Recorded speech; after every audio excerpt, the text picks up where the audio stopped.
unspeakable crime, murder at midnight. A deal I made, a life I had to take.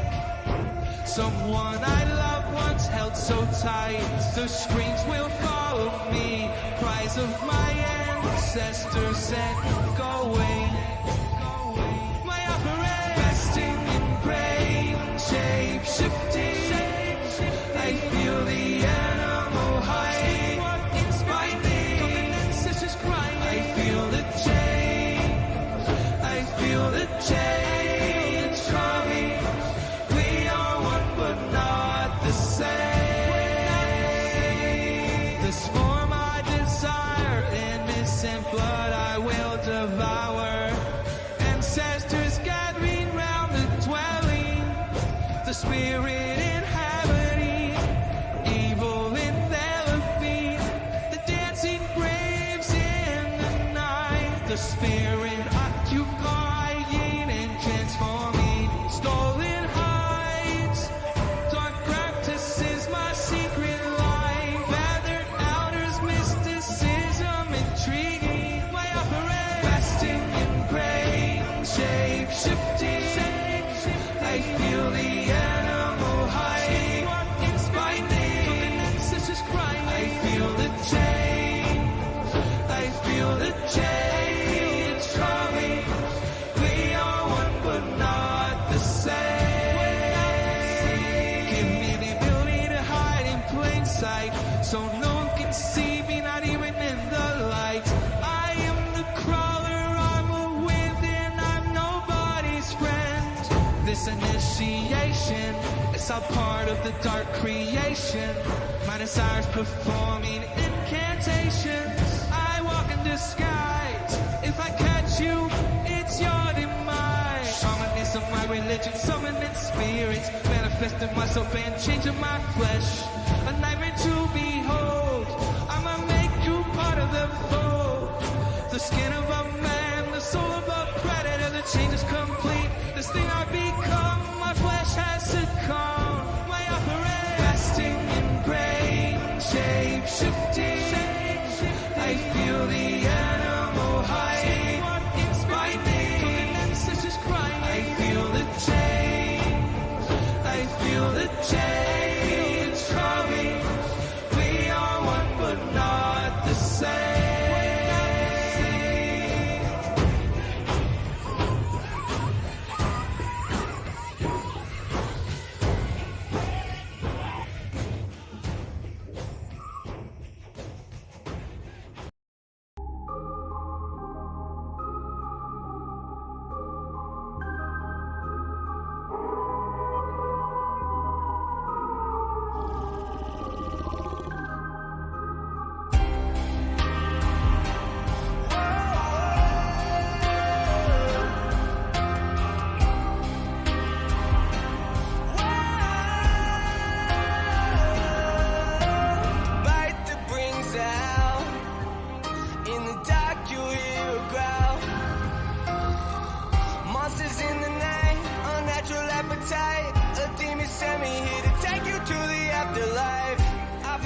Change inside of me.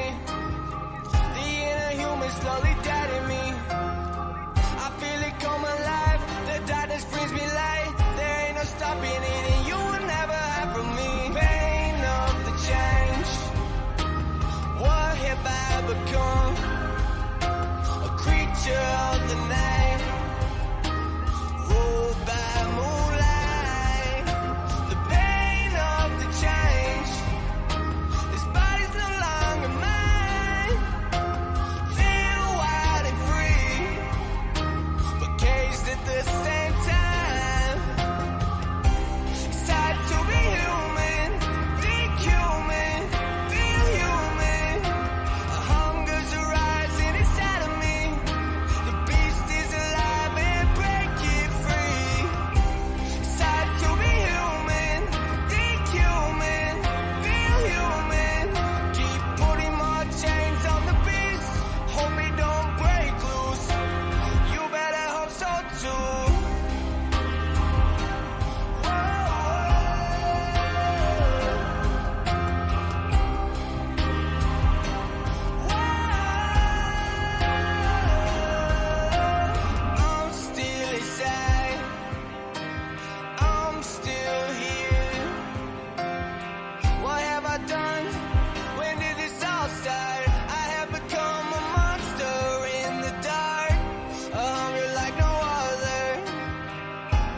running on instinct.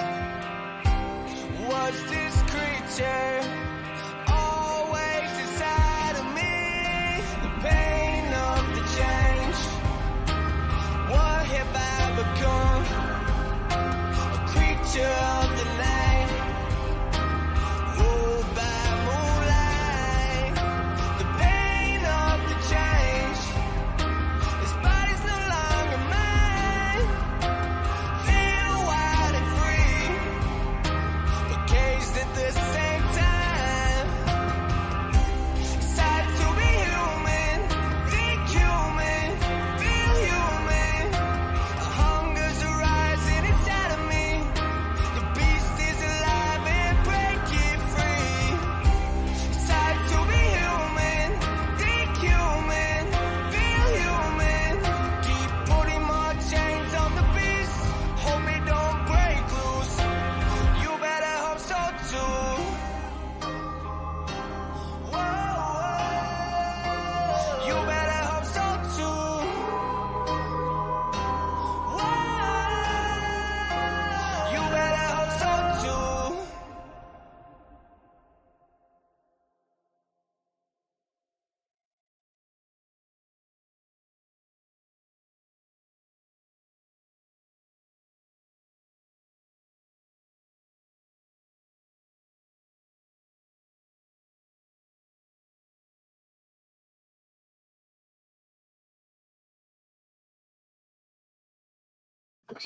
Okay, folks. Welcome to Paranormal Roundtable. I'm your host, Bubblicious Fisheye. DJ Bubblicious Fisheye. Yeah. Or MC. What do you say? MC, Master of Ceremony? That's like a fancy way of titling yourself something. DJ MC Fisheye. DJ MC Bubblicious Fisheye. What do y'all think of the music? Paranormal Soundtable. Guys, go to Paranormal Soundtable and get the music. You can go there. It was all written by my wife, Nellie, and performed by different singers. Yeah, check it out. And we got more on the way. We got more stuff coming out. We're collaborating with a few people, and we're getting some things going here. Thank you for that compliment, Tyler. You ready? Yeah. Let's get you on the camera there. You're right there in the sunlight. We don't have a... No, we're hardly ever here it's in the coming daytime. through the blinds, yeah. And when we're here during the daytime, we're in the office part. So Yeah. we're hardly in the studio during the day. Very, very seldom. At least this time of day. Mm-hmm. Where Yeah, we're the never here sun when the is- sun's out. Yeah. So people probably think we're vampires. We were here in the fall some, you know, but it was at this time of day. It was already starting to get dark, though. Mm-hmm. It's like, this is summer, you know. Yeah. And so you got this light that's just coming right in. The light's just... So we got a couple things to talk about here. Maddie says this is early for you guys. Not really. I've been up since noon. Yeah. But no, I got up at 7:30 this morning. I went to bed a little bit early for me. Usually I don't go to bed that early. And then I got up at 7:30 and I was up and about. And then what happens? I end up going back to sleep about 8:30 and I woke up at noon and then I've been up all day. Screwy and super duper stressed. So we have a guest coming on today, and he's going to talk about his encounters. And so we're going to bring him on. We don't have a lot of time to sit here and chop it up, man. Oh, we got to put the headphones on. Let's get our I always headphones forget on. about those. I always do too. Hey, Wolf, can you hear me? Hang on, Tyler. We always do this. No worries. Mine are... Why don't you pay attention, Tyler? You see we don't got the headphones on. Amateur. Tell us what to do, Tyler. You're the guest. You're in charge. So you can hear me. Well, we can't I now. can hear you now. I can hear you now. Hang on. Is that a gaming chair you got there? Yeah, it is. That looks pretty cool. What do you Yeah. play? What's that? What do you play? I like to play Fallout and Yeah. Skyrim and those kind of games. The Witcher. What's your favorite Fallout, Tyler? If Fallout New Vegas. okay, I was gonna say because there's one right answer, and if it's not that, then it's wrong. That's right. That's the one that's good. So I've only played that one. I've never played the others. So I heard I wasn't missing anything. So Skyrim, played that for a little while too, but it's just it's all encompassing.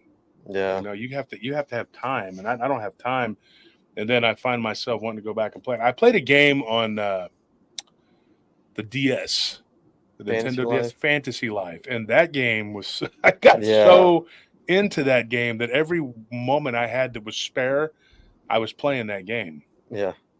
Yeah, we were all playing that game. We were all together. playing it. We were just, the whole house was playing it. And then you could interact with one another and be like, "Hey, are you on?" You're like, "Yeah, I'm on." Okay, then we go and we meet up and wreck some stuff. And it's a fun game, man. I heard they're coming out with a part 2. Yeah, I think in October. Unfortunately, Can't wait for that. October I'll be so slammed I probably won't have time to even notice that it comes out.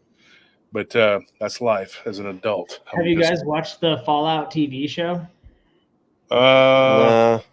It looks kind of silly. I don't know. remember. I think I saw it in like the trailer. I liked it. It was pretty good. Was it? Yeah. We may have to check that out then. I mean, it looked weird. She looked like a animatronic or something. Wait, was that? I think I did. Was that the one where the guy that plays the Mandalorian? That's not him, is it? No, Because no, there was one where he plays the man. I saw that one. no. You would recognize the. Oh no, this is the one with the mushroom people, like mushroom head, whatever. Yeah. I can't remember the name of it. You're thinking of The Last of Us. The Last of Us. Yeah. Yeah, I watched that. Yeah, you can see I really absorbed it. Mhm. You know, that stuff's just like junk food for the brain. I can't, nothing I can do with all that. Yeah, no, you would remember that actor from How's it going, Abe? Righteous Gemstones and Principles and The Shield, because he was in the Fallout show. Oh, he was in Fallout? Yeah, What's his name again? I forgot his name. I think his name's Walton Goggins. Well, Goggins. Yeah. Yeah. Walter Goggins. So Tyler, tell us what's going on. Like you've talked about this before, but like you haven't told us. You've told me your encounters, a couple of things that have happened to you when we were at the conference, but that's as far as it went. So tell us what's going on, man. Yeah. So I've had some paranormal experiences throughout my life. I live in Colorado, out in the middle of nowhere, basically. I grew up in town, and then we moved out here into the sticks when I was about 16, and I've lived out here ever since. So I've always wanted to buy land and have property out here. And in 2018, I was able to, there was a piece of property that came onto the market not too far from where I was living, where my parents are. And so I was fortunate enough to be able to purchase it. And so I've had this property for since 2018, and it was a total jungle. It's like, we're Southwest Colorado, so it's a lot of like pinon and cedar tree and oak brush and stuff. And it was just a total jungle. So I've been working on the land like first day since I got it, basically, and just been developing it for finally a house that I'm so thankful to be in now. And I just put in the house last year, so but I've been clearing the place and had it since 2018. But throughout my life, I've had multiple paranormal experiences, but I had experienced an encounter with a dogman, for lack of a better term, 1 year in 2021 when I was clearing the land. And it changed my entire life. And it's actually how I found Paranormal Roundtable was after having this encounter, I had to research, just scour the internet, and I stumbled upon Paranormal Roundtable. Well, a previous show that you're no longer really associated Yeah. with. But yeah. But anyway, yeah, so that's kind of the gist. Well, the gist of it, but the long story short of it. But So All right, well, great guess. We're gonna go ahead and let you go, yeah, and we're gonna wrap this up. Yeah. I'm sure it was riveting for everyone. I Good can't, I night. can't hear you. I can hear you like barely through the. Yeah, I turned our own voices down. Like that, they can hear us just fine, but like I turned our voices down a little I'm bit just because we're gonna kind have of to loud. hear you yell because I'm like I got like earmuffs on. Uh-huh. But you got earmuffs on. I got earplugs in. They can hear us just fine. That's the Okay, bottom line. But I can barely hear you with these. Okay. In. These are noise canceling. So. Okay, so I'll turn me up a little bit. Huh? You can hear just fine. Yeah, Right. Such a liar. The dude. bottom line is they can hear us the same. Such a liar. All right, they matter. We don't. Liar. All right. Liar. See you later. Sorry, Tyler. This guy just lies a lot. See, See look- how he's lying right now? He's lying. Alex Wright just now. I can hear him. See? I'm not worried about. I know they can. I'm saying I can't hear. I can. It's like you're. It's like this. Well, then how are we having this conversation? Okay. Huh? Okay, look. If It's you like can't hear. dang, shout out to Kate. that's how it sounds to me. In your mind, that's how In it my mind. sounds. In my mind. See how insulting you are to the guest? You're saying that everything was in his mind. In your mind. Oh, okay. I couldn't It was hear in you. Wolf's mind. See, I All thought he was this is talking it. bad about you. I was defending you, Tyler, because it's I can't hear it. See, that's how Yeah, that yeah, works. sure you I did. couldn't hear you. I couldn't hear you. I still can't Nice hear you. try saving What are you face. saying right now? Because I can't hear you. I don't even know what you're saying. I'm not going to You made me loan you. spill The my money. drink all. See Look, how at- you look are? what you did. Look what you did. I'm not going to loan you that money now. Is I that got what you're energy asking drink for? on my Is shirt he because asking of to your- borrow money, folks? Because Yeah. I can't hear. I don't know. Because what of your fake deaf ridiculousness. I I don't know. have bang all over my shirt now. You did who? Who's Ivan Chang? Who's that? This bang bang. Why are you Right showing here, me you that see? cup? I don't know what you're talking about. It's weird.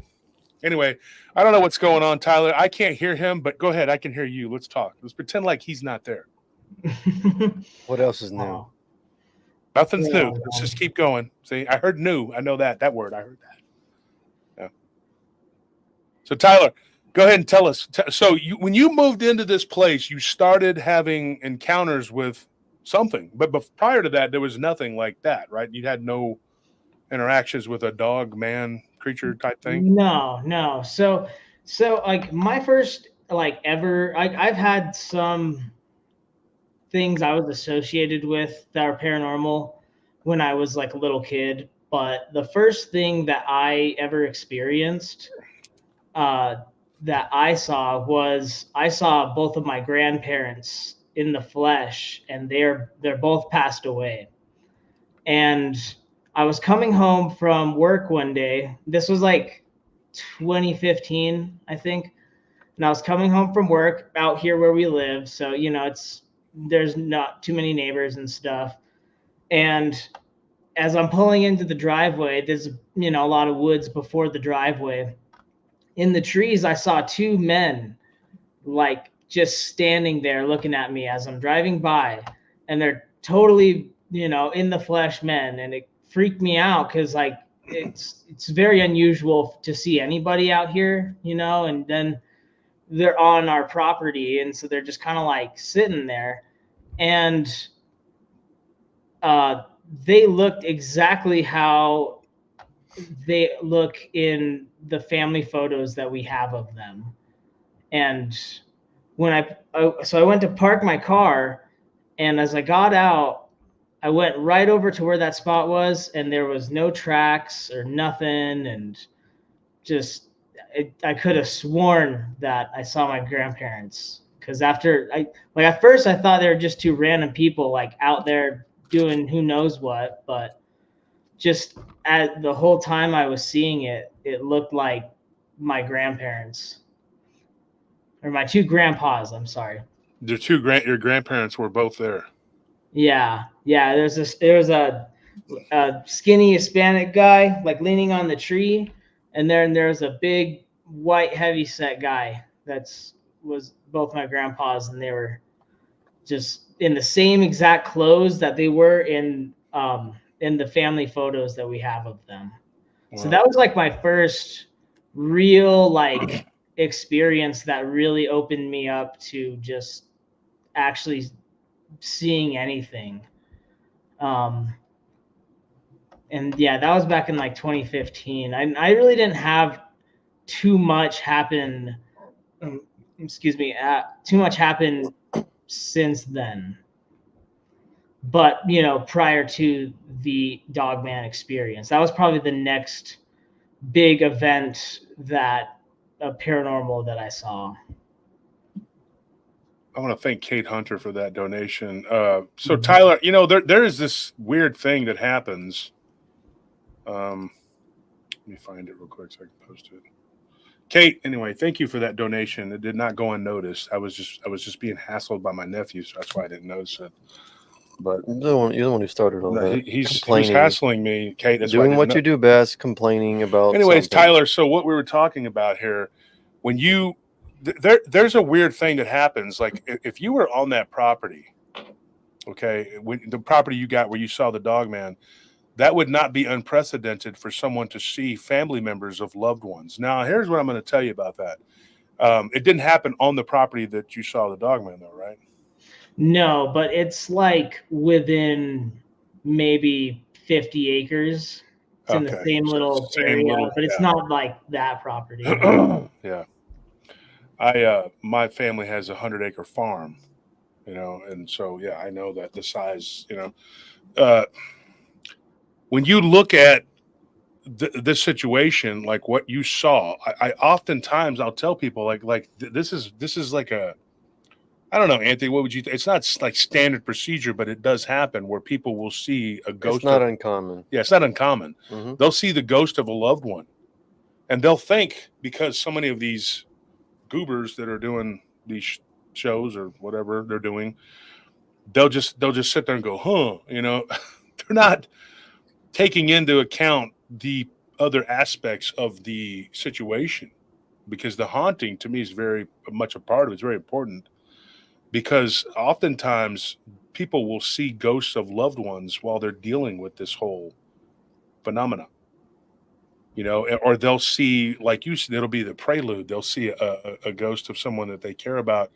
And I don't think I don't think that's a demon trying to trick you. That part there, I believe, my opinion, is that it's a warning. It's kind of like they're watching out for you because they know that those things are there.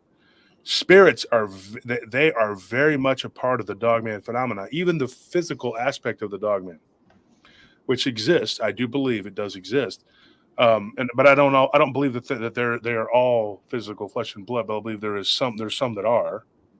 But even those have a bit of a metaphysical quality to them because of their lineage, which was originally angelic, mixed with, so that's not unusual that you would see something like that as a prelude, and I don't think that it's necessarily unheard of. Did you feel presence, that was? Yeah, it felt like a guardian angel kind of thing. Yeah. Like it felt like a good thing. Because I remember I've told this that encounter before, and people have said that you can be deceived with that kind of image and that. But honestly, in that particular situation, it felt like a good thing. Like they were kind of like showing themselves to me, and it really, like, I never really believed in ghosts, or like I wanted to believe kind of thing, but I really didn't. And then after that, I was like, just, I don't know, it really built up my faith, and it was pretty remarkable to see that. One of the things that people that happens too, that and people always refer to this, in the Bible, it says that these demons, they can masquerade as spirits of the deceased, but it's not saying that every time you see a spirit, because it also tells us to test the spirits, right? And so not every time you see a spirit of the deceased does not mean that that's a devil. In other words, like not all, like how do you say it? Like all demons are not masquerading as spirits of the deceased, and not all spirits of the deceased are demons. Although some demons do that. Yeah. They can trick you. I had a lady in Louisiana that was seeing a demon. I think it was a demon. She said that she thought it was her dad. It wasn't her dad. It had green eyes. Like, did your dad have green eyes? She's like, no. And you always get something wrong. That's not your dad. And then it got more and more aggressive. You know, I think that's a very important aspect of this, because it's not to be overlooked. But whenever this was going on, what you're about to talk about, when you would see these beings, did you ever feel, it's going to sound weird, but did you feel slightly comforted, like something was there watching you too? Yeah. No, it was like when I was walking back after seeing if there was anybody there and going right into that spot and seeing if there's tracks, like as I'm walking back to my car, that's like when I got that, I don't know, I got an overwhelming feeling that like I just knew it was my grandpa's. It was really weird. It was like, and I didn't like have that thought before that moment, but right after then I was like as I'm walking back, it just kind of all came together, and it was pretty mind blowing. Yeah. So whenever you got this piece of property and you started clearing on it, and you showed me pictures of the property, I kind of have a feel for it. Tell the audience like what you told us at the conference, basically like the story. Tell them what happened. Let's get started on that. Yeah. So what happened was, so I had this was June 30th, 2021, and I bought it in 2018, and by this point I've cleared out quite a lot of the property, and I'm working on other things. And what I was working on was a fence. And so what I was doing is I had an old skid steer that I would clear all the brush and just, make a straight path that I could drill the posts for the fence. And so that's kind of what I was doing, was clearing that path. So I got off of work, and it was, probably about this time now. And yeah. So anyway, sorry, I was looking outside. Okay. So I got off of work, and I parked my truck at the beginning of my property and walked down to the zircon. I had a shipping container zircon that was about in the middle of my property, and that's where I parked the skid steer. So like I would, so I parked my truck so I could go to the skid steer and then, go work from there basically. And so got off of work and I walked down to the skid steer, and I walked down there very quietly, and just, I probably shouldn't have just, I don't know, like I just kind of walked down there getting ready to go clear, didn't really think about it. I had a couple beers after work. And so I went over to the skid steer and I was listening to some music, just kind of relaxing, enjoying the nature, just relaxing after work. And what happened was, like I just always am looking at what's next to do on the property, whether it's like a tree I got to cut or something I got to clear, and then just enjoying the nature in general. It was just really, it's just so peaceful out here. And as I'm sitting there, just kind of looking off into the trees, I notice what I thought looked like kind of a face, and it was in the brush. And I don't know. I didn't really, I kind of like stood there for a little. It was probably like, I don't know, maybe just a couple seconds. And I started to focus on this thing. And as I'm looking at this face, I'm looking at like what I'm thought was branches that were making up this shape. And so, you know, there's like branches, you know, and my head's the shape. Mm-hmm. And as I'm looking at the shape, it starts to like do this and move behind from the branches. So immediately I realized it looked like a giant coyote, just like 8 foot tall, up in the trees. It had black eyes, just the blackest eyes, and it looked like a coyote mixed with a wolf with the face. And it had its ears kind of like poked back like a dog, or you know, like when a dog's kind of angry or Yeah. whatever, where their kind of ears are pointed back like that. Uh-huh. And it looked really old. Like it just looked like an old dog, like the way its fur looked. And I immediately thought to take a picture of it, because as I'm seeing this thing show itself to me, I'm realizing what I'm looking at, and I thought no one's gonna believe me on this. So I have an iPhone. Let's see with the camera. So I can like I did this. Like I held it up and like boom, right to the camera. So it was really like a quick draw, like picture of it. And so I took the picture, and like all of this happened within like a matter of maybe like 10 seconds. Like it was a really, really quick encounter. Like it would have been so easy to miss this thing. Like the only fact that I'm like out there like every day looking at the property and can, you know, tell what is what, like it would be so easy to miss that thing.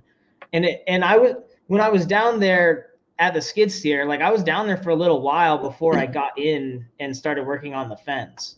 Like I was, you know, just jamming out to some music after work, just having a beer and like just kind of relaxing before I started my second job working on the fence, basically. And anyway, after I take this picture, so I'm standing right next to the skid steer, and I haven't started it or anything like that. And I made a decision because I didn't want to run, because my truck was parked way up at the top of the property, so there's no way I could have ran. And I was just freaked out, adrenalized. And so I did like a sneak, like crab walk, like on, like I crawled basically like onto the skid steer. Mm-hmm. And it doesn't have like a door or anything. It's just like one you crawl into. It's an old one from like 1970 something. But when I crawled into it, it was pointing the opposite direction of the creature. So, and it sometimes doesn't start. So I just prayed to God that it would start, and thank God it did. And as soon as it started, I lifted up the forks of it, and I had that zircon shipping container, and I smacked it like super hard, made a huge old like dent into this thing and everything, and then just gave it all this, no way I let it warm up. I gave it all the gas and just went for it. And I went all the way back, you know, towards my truck.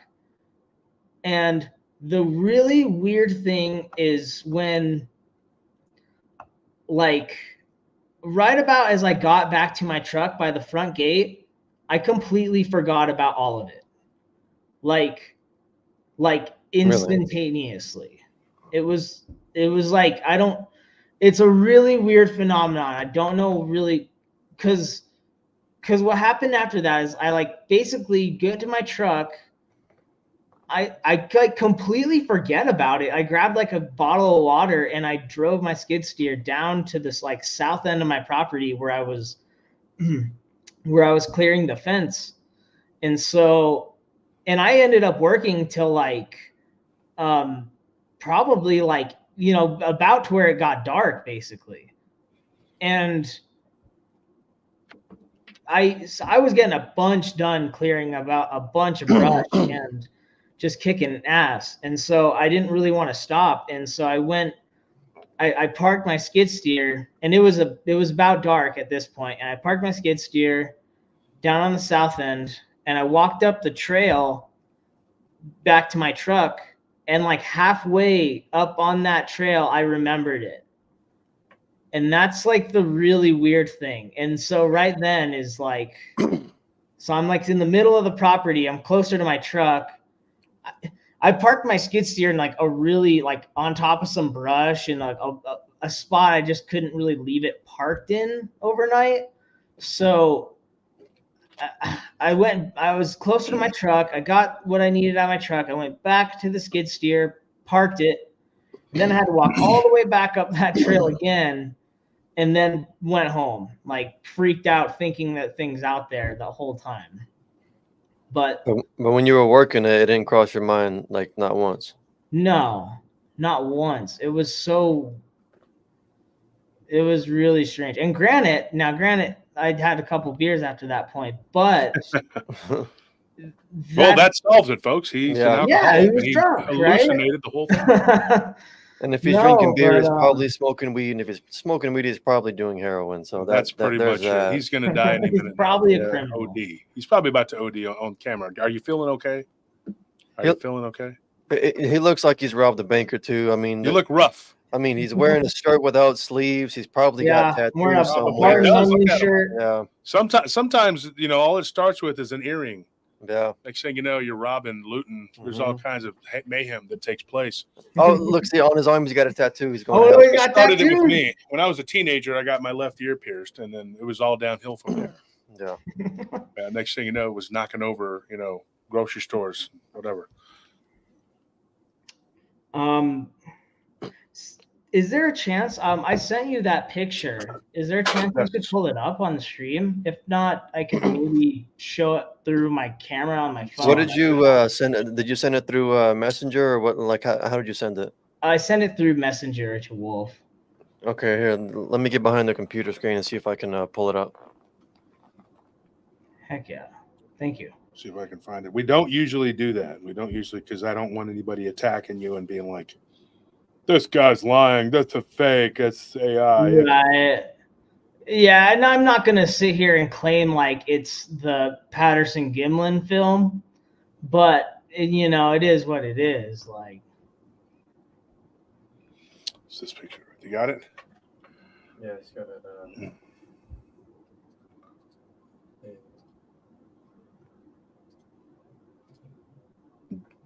Somebody's going to probably try to mess with you about it. So just be ready, because that's going to happen. Yeah. It's real? No, it's Disney. It's not real. No. Not real, comrade.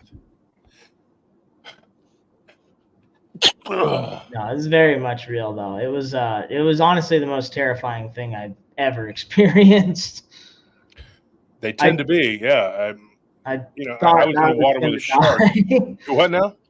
I truly thought I was gonna die. Like I've never been anywhere near something like that before. It was so you had that experience, and then you went through this sort of disconnect that people get. Yeah, that's the part where, like, I don't know, because like after I had this experience, I just started researching, like, you know, like, I don't know, first thing I did was werewolves in Colorado, because like I don't know, you know, and then eventually I came on to Dogman, right? Like, and it's just it's wild, man. Yeah, I started off looking up werewolves, and there was not a whole lot that I could find that was, you know, people will argue, they're like, well, because werewolves aren't real. No, it's because they're suppressing it. That's why. They are real. Oh yeah, but I was gonna say I was very like in the flesh and blood theory with it for a long while, and yeah. Can you see it on the screen there? Let's see. There you go. So it's centered. It's that gray. Just, just let me know if I need to move it around or zoom in or yeah, out. keep zooming in, and maybe right there, stop it, and just tell me where to move the tiny hand. the tiny hand, go to the top left corner on that black dot right there.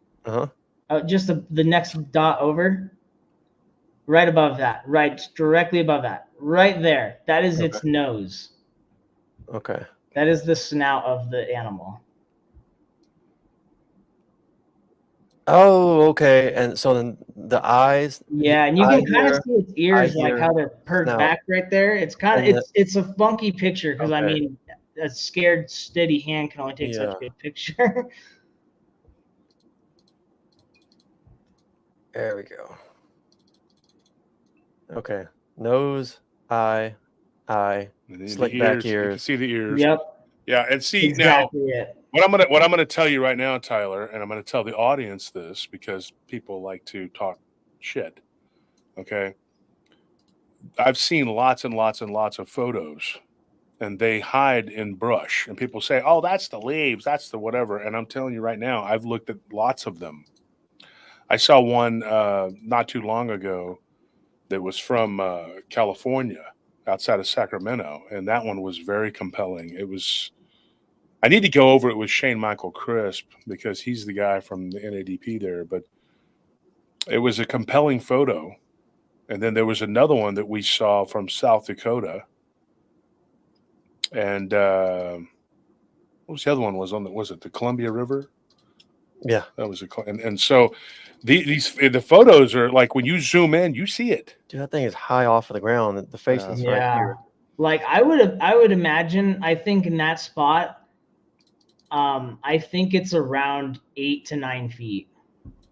See, and where what one thing that gives this validity to me is the fact that, if you just took a random photo and you started moving around and zooming around, like, how are you going to settle on that unless you knew that it was there and you zoomed in on it? Yeah, I don't know. I took that photo thinking it was going to be the last photo on my phone, and you'd find it in the forest, and you'd have to look at that photo and find out what happened. Like, I'm not even kidding. People they're not gonna be able to. It's like a horror movie scenario.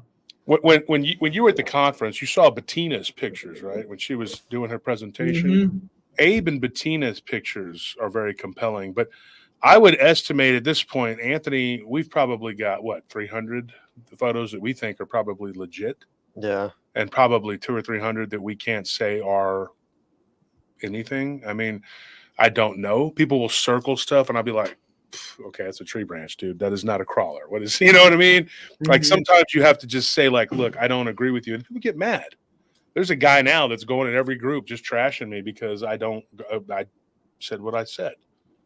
But if you stop and look at the ones that we think are real, but I cannot just go and post them all over the Paranormal Roundtable Facebook group, because it's just going to trigger fights. And then the people who post them, they're going to get made fun of and they're going to be attacked. And there's people who I think are shills. And then there's people who are just trolls. And their job is to debunk and attack and go after everybody because they want you to be defenseless when what's coming comes. That's the truth. Right. Well, just today, me and Anthony, just a little off topic, but still on topic about what I just said, that money is not going to be money in a few years. I said it.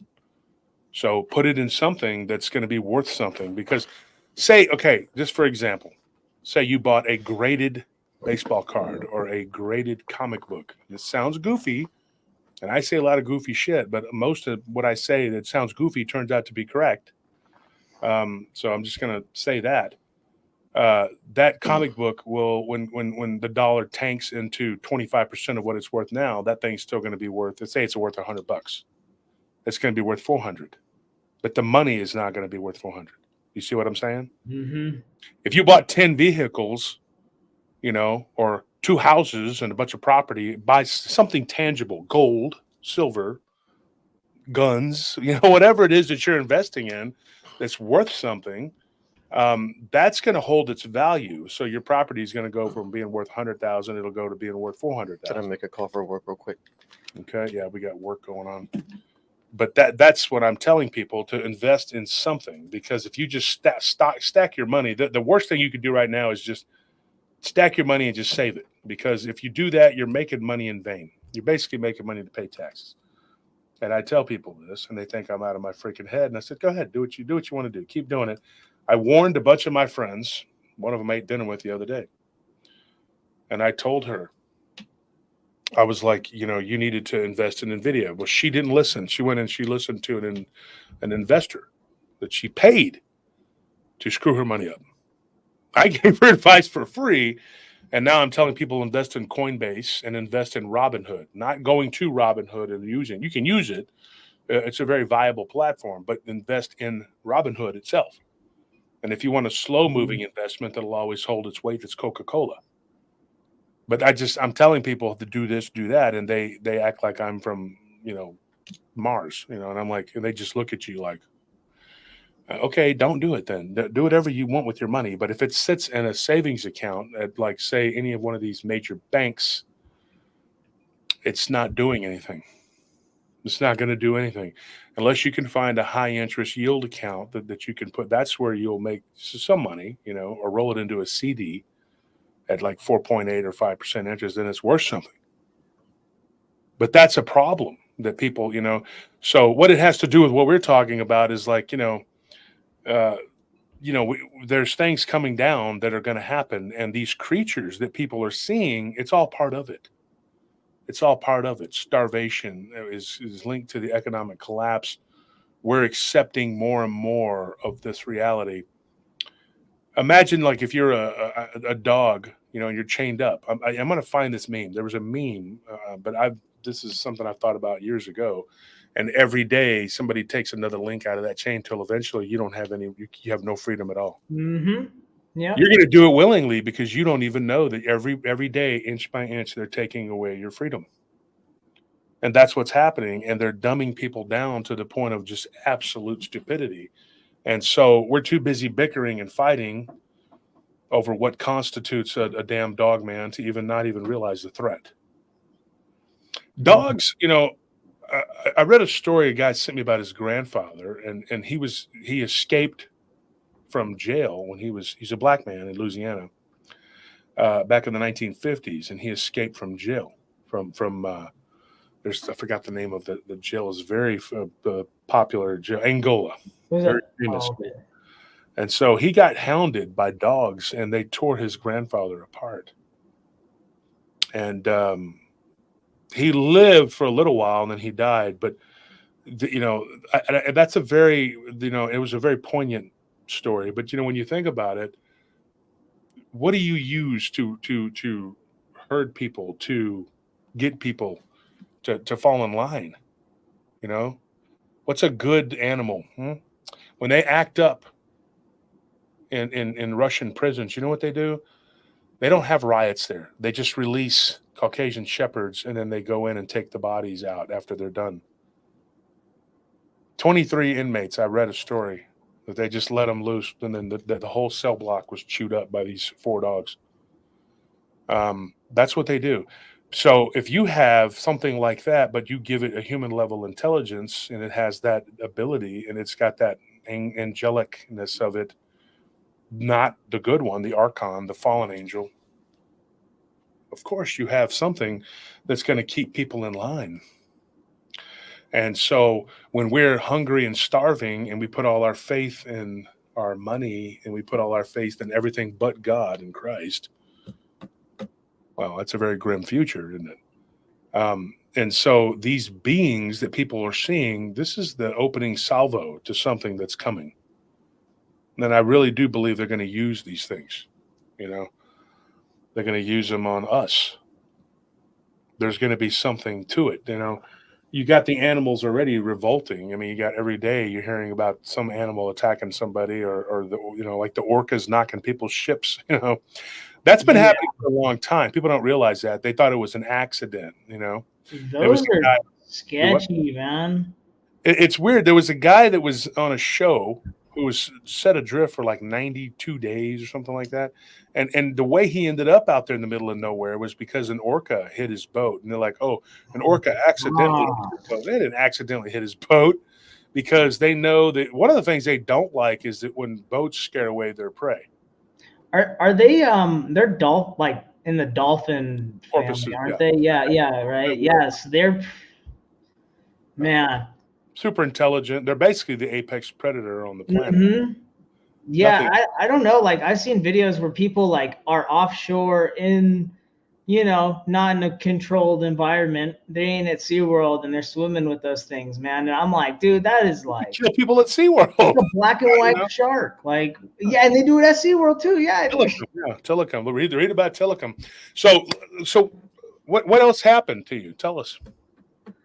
Well, as far as that, so honestly, I haven't seen that thing since, and that was in 2021, and I have not seen it since, but I had another encounter. I swear, there's always, and maybe you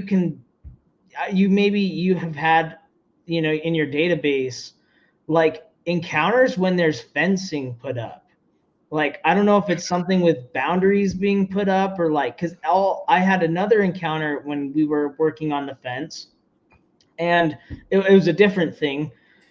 We were loading up fence posts in the back of my truck I was with one of my buddies, and like my brother came down to the property with my nephew, right? And he came down on the bike, and they were like brought us some lunch because we were working on the fence, and we were loading up fence posts in the back of the truck and just kind of like having lunch, taking a break. And I'm looking up like to the northern end of my property, and I saw like what I thought was it looked like a Jawa from Star Wars, but it didn't have it didn't like look like it was brown with the yellow eyes. It was just all black, like the most solid black I've ever seen. It looked totally unnatural, and it was just like, and no one else noticed it. And it was like doing this. It was peeping behind like a little pile, and it was just like looking at me, and then it would look up, and like. And I was like freaking out, and I'm like, you guys, do you see this? And my nephew, my brother, and my buddy's there, and we're all looking up, and my brother and my nephew, well, my brother said he didn't see anything. And I'm pointing out where this is, where I'm basically seeing this like little Jawa looking thing. And my buddy, he is looking like in a little bit of a different spot, but kind of the same area. And he is like freaked out, and he starts saying, we got to go. We're like, and I'm like, what do you mean? Like, what do you see? And he said he saw a giant Sasquatch, which I didn't see. And I was looking at the tree he was looking at, but I was still seeing this little Jawa thing. And I look over at my nephew, and he is freaked out, and he had like he's like a super talented kid, and I can't remember what age he was, but he had like a little electric like dirt bike thing. Mm-hmm. And he literally said, this is scary, and drove himself back to the house. And my brother had to start his dirt bike and like chase right after him up the driveway. So it made me wonder what he saw. So we all saw something different at the same time. It was one of the weirdest things ever. And it was it's like, it wasn't too far where my house is now, but you know what I mean? That was a really weird encounter that I have I always wondered what that was, you know. And the closest thing I ever came to hearing anything was maybe a couple stories on here, but I think it was like a Bigfoot Odyssey, and man, I can't remember, but I can't remember, but you basically saw something like a black cloaked figure and a Bigfoot. And it was like one of the closest things I ever heard to that. And it was a really freaky encounter. I wish I could remember what it was called. It was on a Bigfoot Odyssey channel. But Who's the host of that? Because I don't know. it was like Carrie something. I wish I could remember. Carrie Arnold. Yeah, that's right. Okay, because I'm getting that confused with I know Carrie passed away. Yes. Yeah. Okay, so one of the things. Okay, so you saw this black cloak figure. That's not a surprise, but you had the Dogman encounter. You know, how many times did you see the Dogman? I've only seen it that one time. How many times did you feel it? Oh, I don't know. I don't want to like freak myself out, but it's like almost every day when I'm out here in the woods. Like that's what it does. I've had to just kind of like live with it because it's like I'm not gonna move out of here, but like I don't know, like and Jesus and Lord protects me, and so I'm good. But I feel it every day, man. I know that thing's out here, and I hear weird little sounds about every evening, and I don't know, man. I know that thing's out here still, and I swear it just is watching me all the time. But I try to just, live my life, and I try not let that bother me. I honestly, I don't really go out at night very much anymore, though. I used to go out like hunting rabbits or whatever the heck, and just kind of running around the woods at night. But I don't really do that very much anymore. Their ability to cloak shows something that we are not accustomed to. We are not. That doesn't happen with us. We're very much made of the flesh. They have an ability that's innate. They don't have to learn it. Okay, they're born into it, and it's because of their angelic nature. And when I say angelic, you know what I mean. I mean like the Nephilim nature of this creature. I don't give a crap what these people say. I fought a war at the beginning of my career as a podcaster to be able to speak the truth about these things. And they were like, why are you fighting us? Yours was a physical encounter. And that started before I was even told by my friend's brother that it was not a physical thing to him. Honestly, sorry to interrupt you, but real quick, you're the first person that brought that not physical idea to me. That's where I first kind of even pondered that idea. So I appreciate you for, I don't know, opening up a lot to me for that. Well, I had a weird dream last night, and if you have more that you needed to say, then let's get that out of the way before I start talking. And the only other things are like there's some stuff with my mom. Just real quick. Yeah, no, keep going as long as you need. So my mom. There's a story that in our family, a lot of our families from northern New Mexico, and they're from way out in the middle of nowhere, out there. And there's a story from my grandmother that she was a little girl, and I think it was like I want to say like her big sister and her friends, but honestly, I don't know for sure. But like, it's something kind of like that. Anyway, they lived out on a farm way off in the middle of nowhere. And, big sister and the friends were like off on a campfire, like away from the house. And my grandma like wanted to sneak out of the house because she was a little girl and wanted to go like hang out with them. And the story goes that my grandmother snuck out and she like went, kind of had to walk through the woods to get to this campfire where they were. And she said that she saw them doing some weird kind of ritual, and all of them turned into owls. And my grandma she's one of those old school grandmas, man. She won't lie like that, dude. Like, it was very weird hearing this coming from her. Like, and she said, yeah, they turned into owls and they flew away. Like, and she was in the bushes. Like, they didn't like see her. Like, she like snuck up on them. And that's like a really weird, like, story that's been in the family. My grandmother, she passed away around 2018, but yeah, just hearing that come from her was really weird. And there's a lot of witchcraft stuff that happens in that area. And so, you know, just it was a lot of that. And I guess when we were born, someone from that side of the family who was apparently a witch wanted to like see us as babies, and they like wouldn't let them. I don't know the whole story, but you know, for good reason. But they were witches, and it's some weird shit. Because they'll give you the ojo. Oh, Yeah. What? If they touch you, it's like the ojo. It's basically the eye. And there's different versions of it. Now, one of the most common is that when someone stares at your baby and says, "Oh, it's a cute baby," they're cursing you by accident, so they have to touch it, which I think it should be the opposite. They shouldn't touch it. I don't think anybody should be touching your kid. I don't think any damn buddy needs to touch a kid. I think it's ridiculous. Because when someone touches the head of anything, a child, anything, they can corrupt the eye, that child's eye, which is the pineal gland, which is the third eye. That's my belief. You know,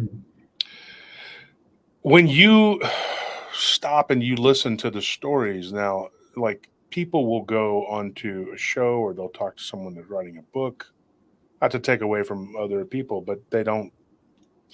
It doesn't do it for me because they're not going deep. They just go, "Wow, that's interesting. You've told your story of that," and they don't have anything to offer. And some of these people have heard hundreds of accounts of these things. What does their brain not have a capacity to store that and go over the cases with the person?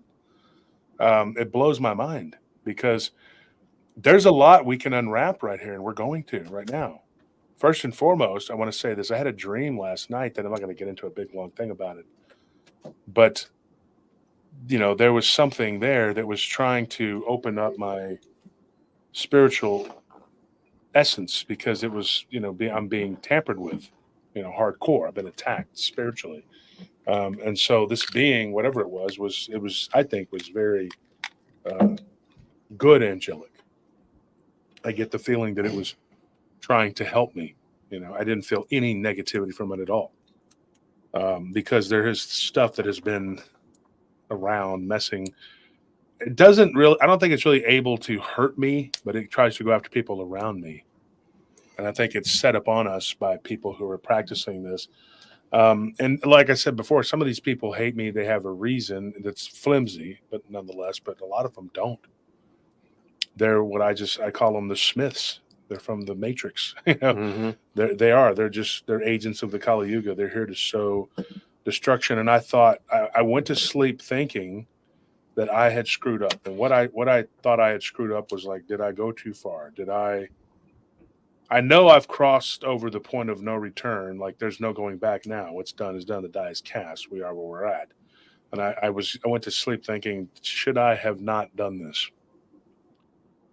Should I have not listened to these people's stories? Should I have not retold them? Should I have not had people on the show telling them? Should I have just left it all alone and never done this, even though I was being drawn to it and pulled to it? Maybe I should have resisted it and just not done it. And then I would not have put myself and my people in this, you know, perpetual state of war. And so I wonder what would have been. Because my life has been nothing but hell since I started the show. Absolute hell. These people have ran me like a dog. And I fight back. And sometimes it's actually funny. I get a good laugh out of how stupid they are, but they don't stop. It's a never-ending disco, you know. And so I feel like I did something wrong. Like I put myself and my family in harm's way. I put myself and my family through hell. I've cried up here because, you know, my emotions were so shaken, you know. I feel like I've endangered people, you know. My friend BMR's feel like he's under spiritual attack right now. You know, it's just everybody that I've dealt with, you know, it's just, I don't want to endanger people. I don't want to feel like I've screwed everything up. So today, the dream was very comforting because I don't think it was a dream, because there was this waves of energy that were hitting me, and it was like giving me a boost. And it was basically saying, not basically, it was saying to me that you need this, take it. It's like vitamins, you know. But I also feel like maybe I wouldn't have needed any of it if I would have just left things alone and I guess stayed in my lane or whatever. But Yeah, but there's a lot of good that wouldn't have been accomplished as well if you would have left things alone and stayed in your I lane know or that. whatever. That's the truth. But Mhm. you can't help but feel like all the people that have been hurt, you know, because of me, you know. I think a lot more people would have been hurt a lot worse were it not for you taking a stand and speaking up and being like, look, this is not correct. The way people's encounters are being told, the way things are being left out, the way things are being outright rejected, and certain people are being marginalized because their stories are too woo, or like all the things that you've pointed out that have that you've brought to the table and said, look, this is not correct. This needs to be fixed. This is the right way to do things and to treat people in this community.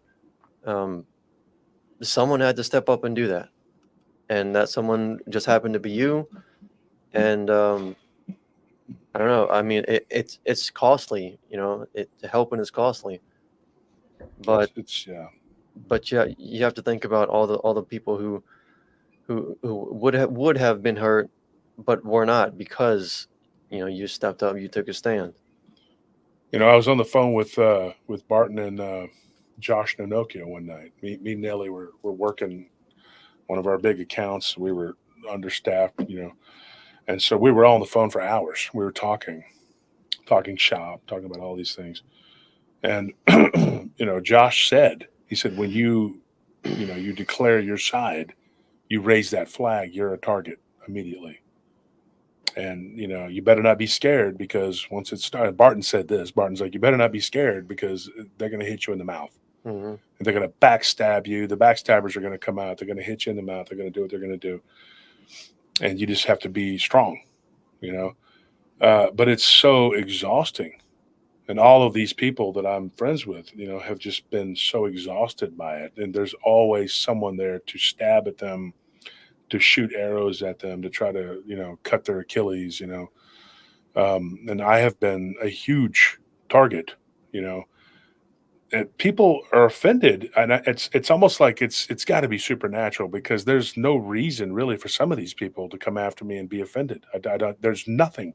Mm-hmm. They have nothing to do with any of it. I mean, it's just they're just there, and they just decide to launch an attack. You know, and so you're just going like, why is this? Well, the answer was pretty much there today. It was like that dream was like, this is part of it, and Mm-hmm. I felt like I was not chastised, but I was told, look, you didn't have to do this, but you accepted it and you did it. So now you face the consequences of it, but there's help. You're not alone. You're not just set adrift, you know. Mm-hmm. Should somebody have certain amount of power, and if you crave it, then you're not really fit to rule it, to wield it. But I never craved power. I wasn't craving power. I wasn't craving any of it. I just wanted to help. But I wanted to do it correctly, not, you know, the way that these people are just. But let's face it, there's people that are doing it for the wrong reasons. They have an agenda, or they want money, or they want whatever the hell it is. You know, and if it was the money route, I could have taken a whole nother way to do that. I could have got to that a lot faster. But, you know, I feel like when somebody like you comes on and then you say things that are pretty easily recognizable from our standpoint, when you talk about the little Jawa creature with the cloak, now we've literally gotten a story, and this sounds just completely out there. More work stuff? Yeah. Tethered to the work never ends. But we had a guy who did one of these things he confronted in his house. I believe it was in Ohio. And he questioned it. and I believe it was Youngstown. I think it was for Of course it was. yeah, where Matt is. A lot of weird stuff there. Matt wasn't wrong about that. Mm-hmm. But it was right outside of Youngstown. But anyway, this guy, he confronted it in this house and said, "What are you?" And he was literally holding it hostage because he was like, I had the Bible in one hand, opened up to Matthew, and I was reading, and he goes, and then I had a cross in the other hand. Wow. And he said that he was confronting it, and this thing was vibrating, trying to escape. It was a very compelling story. And then he told me, his name was James, and he told us, he said, I confronted it. And this thing just basically just blurted out like, I'm a slave. Like, like it was saying like, Whoa. I am just a worker. I do the job that I'm supposed to do. I work, very much like a machine elf with the cloak. It was dark, and then there were just white dots for eyes, and it began to vibrate, trying to escape, as he said. He goes, and I kept it there, and I made it talk to me and answer questions. And that there's all this. There is a hierarchy to the evil, but they're all different factions. They're not all together, but they have warlords, like bosses, and they're like mafia. They really are. And they're evil. They're terrible beings, and they do what they do. And they'll have a lesser being follow you around and harass you and keep tabs on you. And if they got that opening, and God forbid you pass away and you're not in Christ, then they can drag you down to their level. Some people give it the misnomer that that's hell. Now that's a form of hell, but that's not the ultimate be all end all lake of fire. Because when the people that are not redeemable are cast into the lake of fire, in my opinion, they'll be there with the devils, all just burning. It's not what they're doing is taking you to a part of the abyss where they can torture you and use you as a battery. It's true, and it's a horrific thing because it doesn't end. That will just turn into you going to hell with them, and this is just the truth. I mean. It's hard for people to wrap their minds around, really, because if you are put in this position like I am, or you put yourself in there, or whatever you want to call it, you go through all of the different cases and stories, and you read all the different material, you start to be able to get a clear picture of this. You start to be able to get a grasp, get a handle on this, because my mind is geared toward being able to put puzzles together. I've always been good at that. I can decipher things pretty quickly. My grandmother used to do crosswords, and she'd get mad because I would go in there and I would just do them all real quick, and she was like, "Don't mess with mine," because those puzzles it's easy to me. I can see them clearly. I don't have time to sit there and do Sudoku all day, but I can figure like things that I can figure them out where they go like real fast. And so I think that's part of when you have that ability, this is right up your alley because you can help bring the reality of the truth to people. And by the same token, you can bring the truth of reality to people, vice versa. What you're dealing with that smaller being. Now, I would hazard to guess, being in Colorado, you probably have some caves around there. There's actually when they were drilling my well, they hit a coal seam, but there's a bunch of coal mines here. Yeah. And so, what kind of coal is it? Do you know? Just black coal. Like, is it because there's different types of coal? Oh, okay. I guess I didn't really know that. But there's a huge mine just like not too far down the way. Because bituminous coal would be, let me just look at it real quick. I'll just point it out. It looks kind of like this right here. People can see that. Which one is it that's used for steel production? I know that's like. Well, there are. It's like really valuable. It's not bituminous. I actually got to take a tour of it one time. It was really cool. There is, let me see. because I know that there's anthracite. Let's see. Here it is right here. Lignite, anthracite, and bituminous. And then subbituminous, which is another kind. Anthracite, it says here, anthracite is a dark black glossy coal with a carbon content that's pretty high. It says here it's the highest quality coal, and I believe that is the one you're talking about that's used in steel production. Bituminous is just lower grade. It's a lower grade. Now, lignite, also known as brown coal, is a soft combustible sedimentary rock. Now, that one is interesting because here in Texas, they have a lot of lignite. Now, why that's important to say is because this is something we've never talked about on the show, I'm pretty sure, but we really should have. Thank you for that donation, Jim Bob. He said the thing with these people that act this way is they always end up eating each other in the end. So unity, solidarity, or trust. Yeah, they don't have any real loyalty. That's the nature of evil. Lignite is important, and I'll tell you why. Because it is literally the sediment. The sediment is literally like just former living things. Mm-hmm. Things that were once alive, and then they become dead. Or as YouTube wants you to say, unalive. No.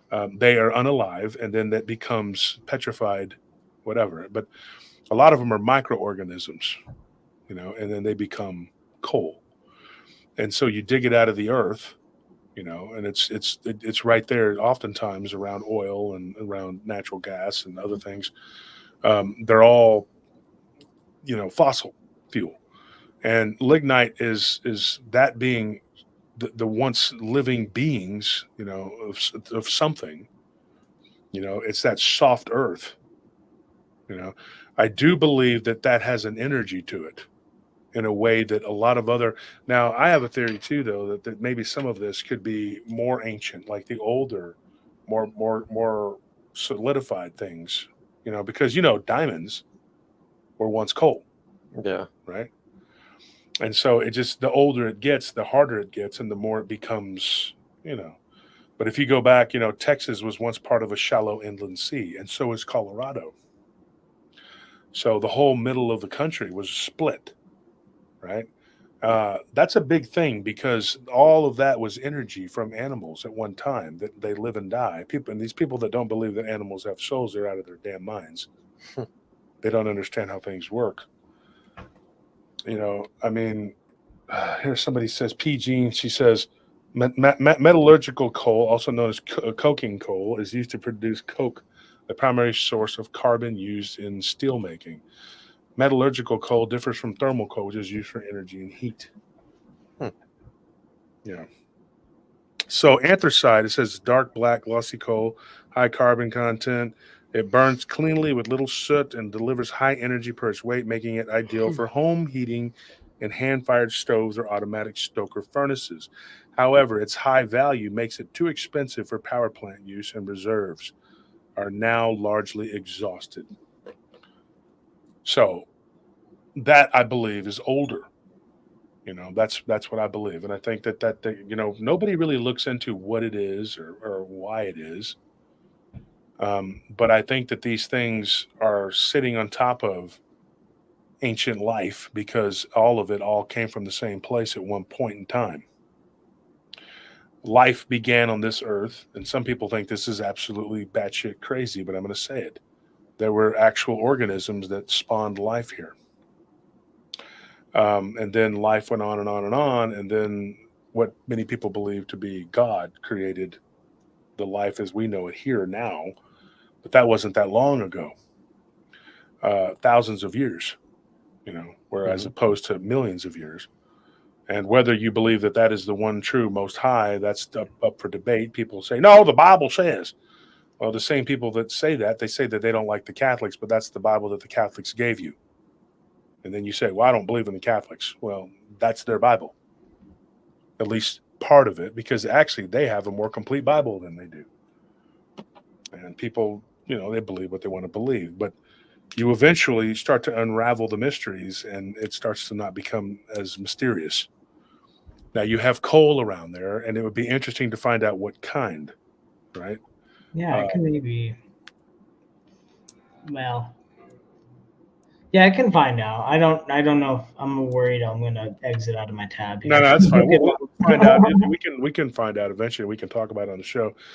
So Jesse says our coal here in the Four Corners. Now the Four Corners being Utah, New Mexico, Colorado, and what's the other one?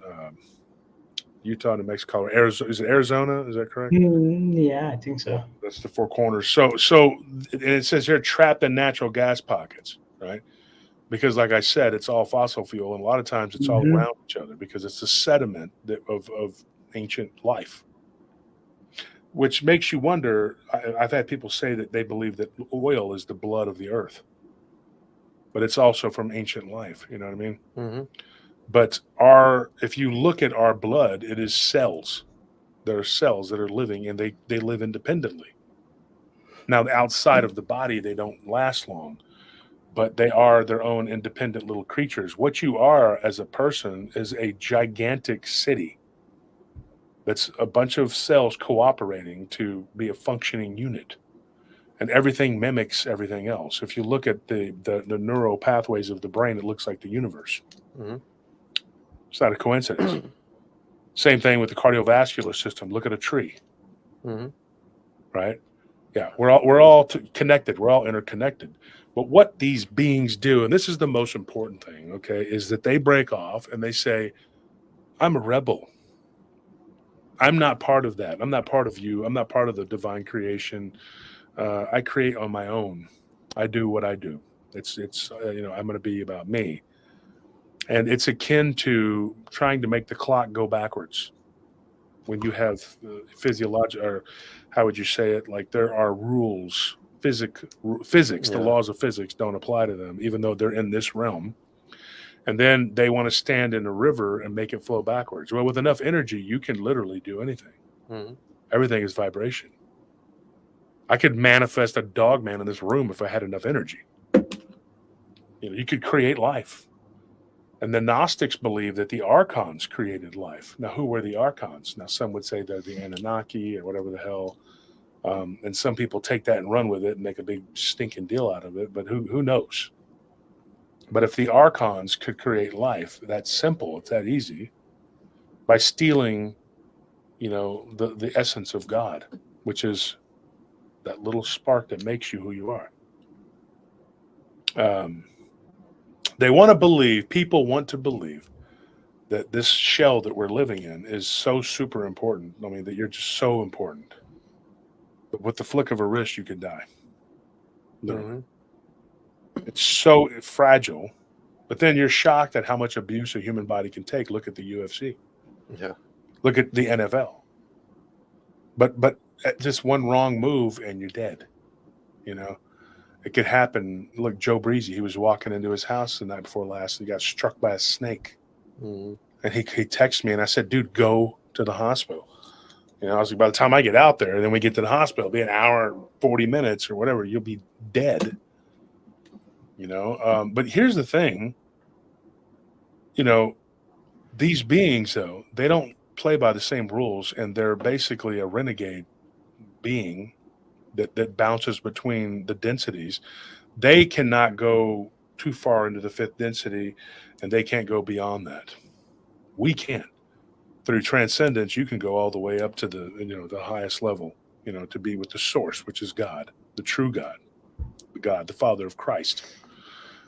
What people don't understand and what they don't grasp is that when you have one of these entities at your whatever, you have more.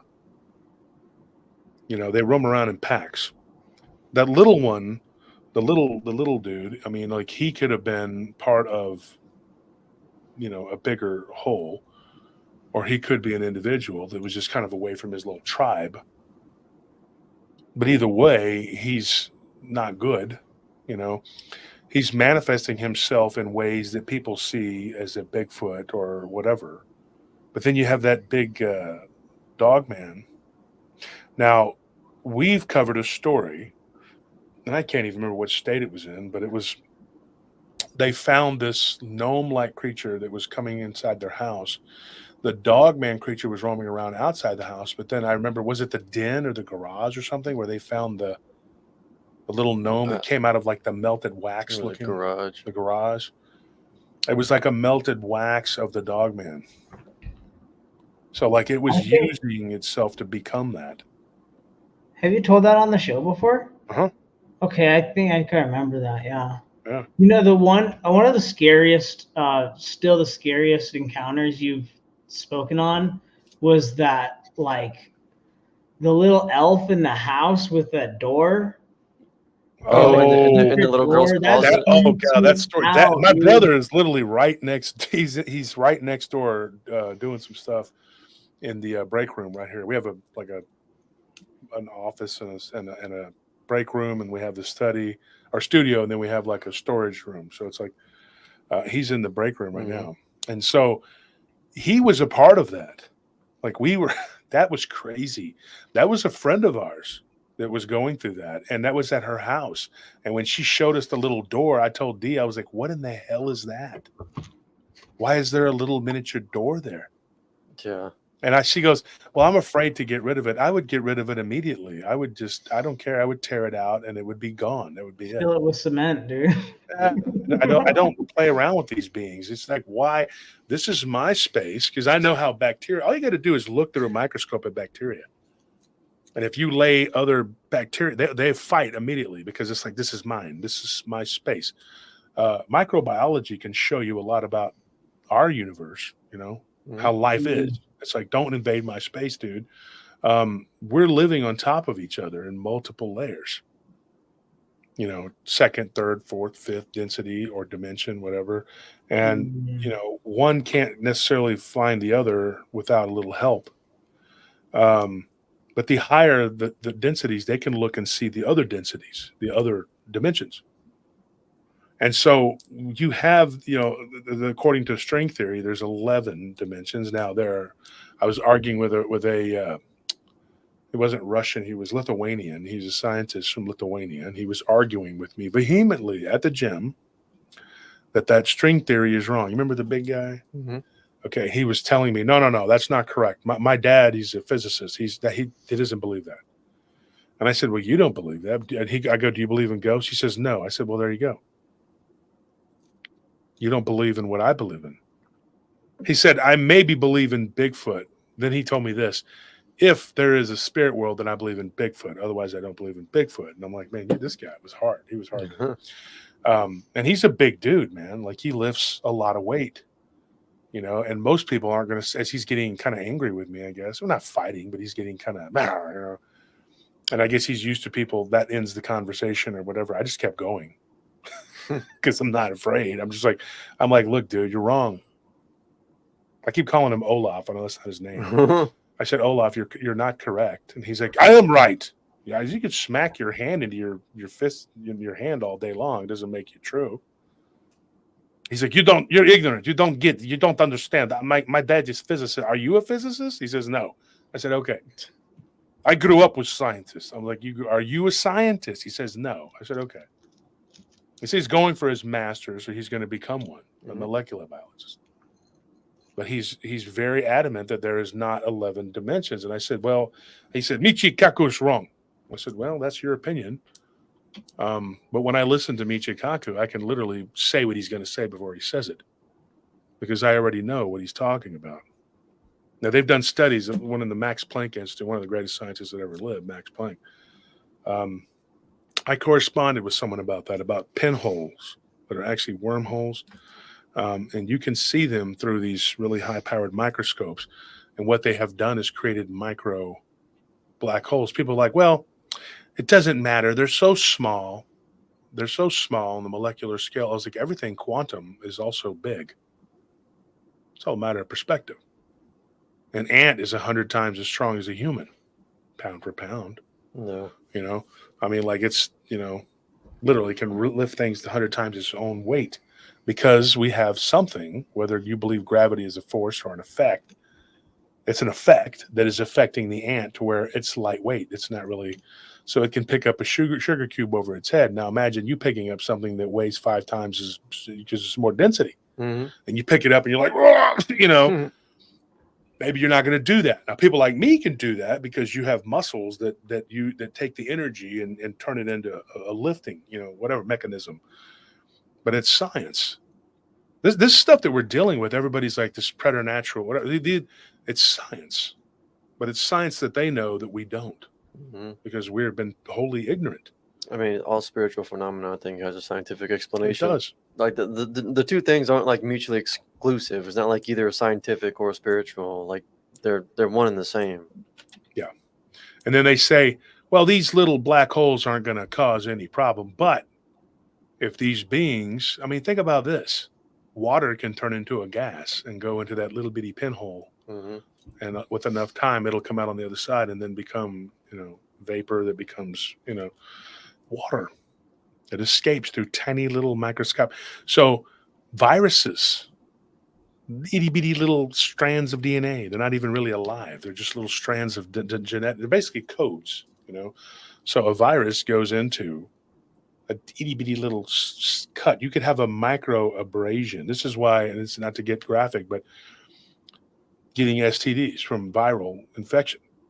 Because if you have an abrasion, and that's all it takes, the virus can slip through an abrasion. It doesn't matter. They don't need much of an opening. So common sense and logic, which seems to be lacking at CERN, unless there is an agenda to bring these things across. So how are you going to sit up there and create wormholes, create black holes, whatever, and then go, well, they're itty bitty and tiny, and they're not going to do nothing. And the average dumbass is going to go, oh, well, it's not her. It's just a little big hole. She can't totally control that shit, man. Right? But doesn't it say in the Bible that, Antipas, Jesus says that my servant was killed there in the seat of Satan in Geneva. Right? Look that up, please, folks. Go read it. When he says that in the Gospels, he's telling you where the devil dwells, the seat of Satan. That is his throne. And it is in Geneva, Switzerland, where CERN is headquartered. CERN is also a name for Saturna, which is also a name for Saturn, which is also a name for Satan. See, people, they just don't get it. They just don't get it. We do here at PRT because we're the smartest people on the internet. And as you know, Man Bear Pig, he created the internet for me. Yeah. I'm super serial. Who's the Greek counterpart of Saturn? I saw a bumper sticker that said, "We all need to stop Man Bear Pig." No. That Jupiter's a Roman god. Saturn, like the Greek. Saturn was not the Greek god. Hades, you're thinking of Hades. Hades is the equivalent of Saturn. Okay.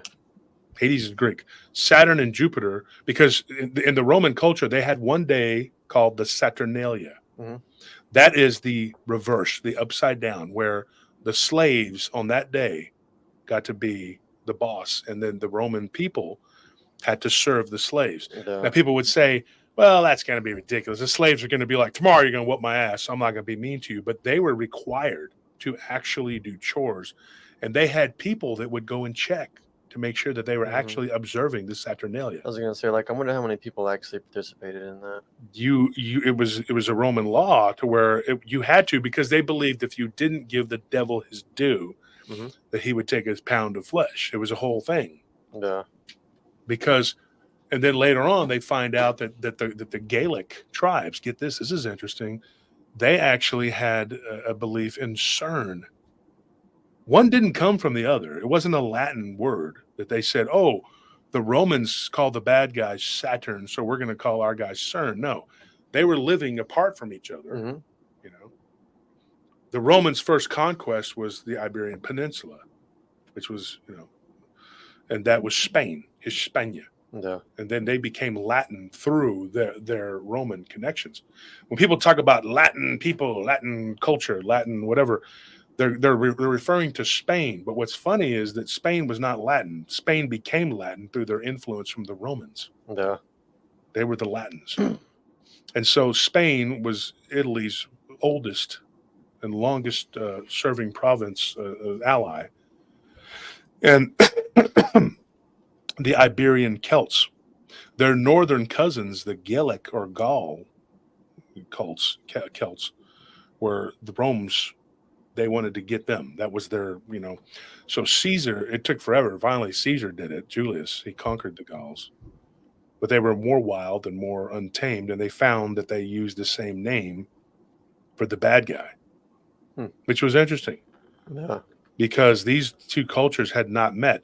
Now, there could have been some crossing over from the Iberian Celts into the Gaelic Celts, where they maybe traded information or something. And that was the prevailing theme from historians, but I don't believe that. Now, do you have Transalpine Gaul, which is those smaller countries right there, little, going into Austria and all that. That was it was just basically an information highway going back and forth between their culture and the Romans. And then, of course, you had the Romans decided to have a breeding program. Marcus Aurelius was very intelligent. He saw that the Germans were big. Yeah. And the Germans had inflicted heavy losses on the Romans. The Romans were short and squatty. The Germans were big and tall, And so he was like, dude, we need to do something. So he sent thousands and thousands of Roman soldiers to go and copulate with the women of,